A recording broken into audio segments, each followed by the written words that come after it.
जब महाभारत के युद्ध ने समग्र पृथ्वी को हिला दिया था, पांडवों ने कौरवों को हराया था और अब पूरे राज्य में शांति थी। लेकिन पांडवों के राजा धर्मराज युधिष्ठिर का दिल अशांत था।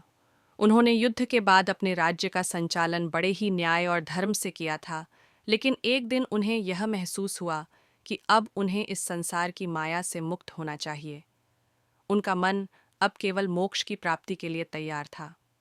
राज्य का काम पूरा कर चुके युधिष्ठिर ने अपने भाइयों से एक दिन कहा, हम सभी ने बहुत संघर्ष किया और अब यह समय है कि हम इस संसार के बंधनों से मुक्त हो जाएं। हम भगवान के पास जाने के लिए हिमालय की ओर यात्रा करें। ये सुनकर भीम, अर्जुन, नकुल और सहदेव एक पल के लिए चुप हो गए। वे सभी समझ गए कि युधिष्ठिर का निर्णय सही है। सभी ने राज्य का त्याग किया और अपने भाई के साथ हिमालय की ओर चल पड़े। उनके साथ था एक प्यारा कुत्ता जो हमेशा युधिष्ठिर के पास रहता था। वह कुत्ता अब उनके मार्गदर्शक की तरह उनके साथ था। यात्रा शुरू हुई और पांडव भाई धीरे धीरे हिमालय की ओर बढ़ रहे थे। जैसे ही वे यात्रा करते गए, रास्ते में उन्हें कठिनाइयों का सामना करना पड़ा, लेकिन युधिष्ठिर का मन बिल्कुल भी विचलित नहीं हुआ। वे जानते थे कि यह यात्रा केवल एक शारीरिक यात्रा नहीं, बल्कि आत्मिक शुद्धि का मार्ग है।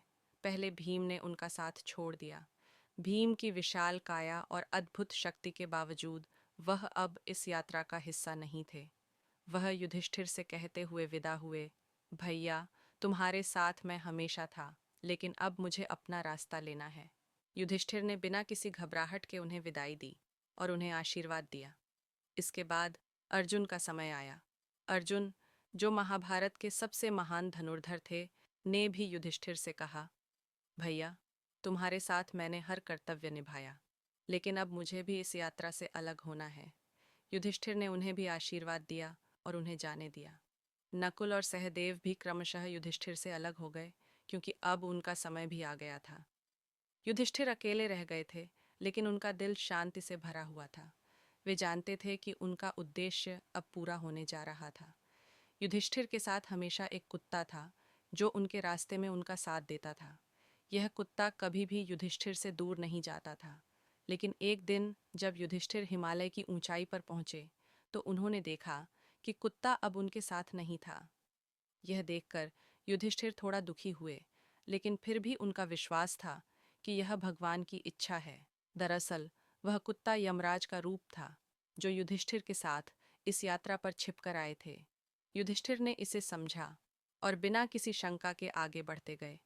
युधिष्ठिर की यात्रा अंततः हिमालय के शिखर पर पहुंची।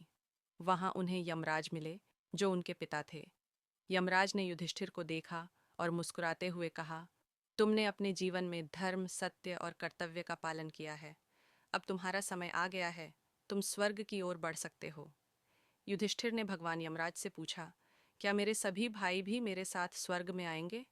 यमराज ने उत्तर दिया, तुम्हारे सभी भाई पहले ही स्वर्ग में पहुंच चुके हैं, क्योंकि वे भी सत्य, धर्म और कर्तव्य के मार्ग पर चलकर स्वर्ग के योग्य हो गए हैं। यह सुनकर युधिष्ठिर का मन शांति से भर गया। वे जान गए थे कि उन्होंने अपने जीवन में जो कुछ भी किया, वह सही किया था। उनका कर्तव्य, सत्य और धर्म ने उन्हें इस स्तर तक पहुंचाया था। युधिष्ठिर ने भगवान यमराज का आशीर्वाद लिया और स्वर्ग का मार्ग अपनाया। उन्होंने देखा कि स्वर्ग के दरवाजे खुले हुए थे और उन्हें प्रवेश करने का अवसर मिला। वहां भगवान श्री कृष्ण का दर्शन हुआ। युधिष्ठिर ने भगवान से कहा, भगवान, मैं आपके मार्ग पर चलने के लिए तैयार हूँ। मेरी जीवन यात्रा समाप्त हो गई है। भगवान श्री कृष्ण ने मुस्कुराते हुए कहा, तुमने हमेशा धर्म, सत्य और कर्तव्य का पालन किया है। तुम्हारा जीवन अब पूर्ण हुआ। तुम स्वर्ग में प्रवेश कर सकते हो। ये कहानी हमें यह सिखाती है कि जीवन में सत्य और धर्म के रास्ते पर चलने से ही हम अपने अंतिम समय में शांति और मोक्ष की प्राप्ति कर सकते हैं। युधिष्ठिर की यात्रा हमें यही समझाती है कि जो व्यक्ति अपने जीवन में सच्चाई और धर्म का पालन करता है, उसे मृत्यु के बाद भी शांति और अमृता मिलती है। युधिष्ठिर का अंतिम समय यही साबित करता है कि जीवन का उद्देश्य केवल सांसारिक सुख सुविधाओं का आनंद लेना नहीं, बल्कि सत्य और धर्म के रास्ते पर चलकर आत्मा को शुद्ध करना है। यही युधिष्ठिर की महानता थी और यही उनकी जीवन यात्रा का सबसे बड़ा संदेश था।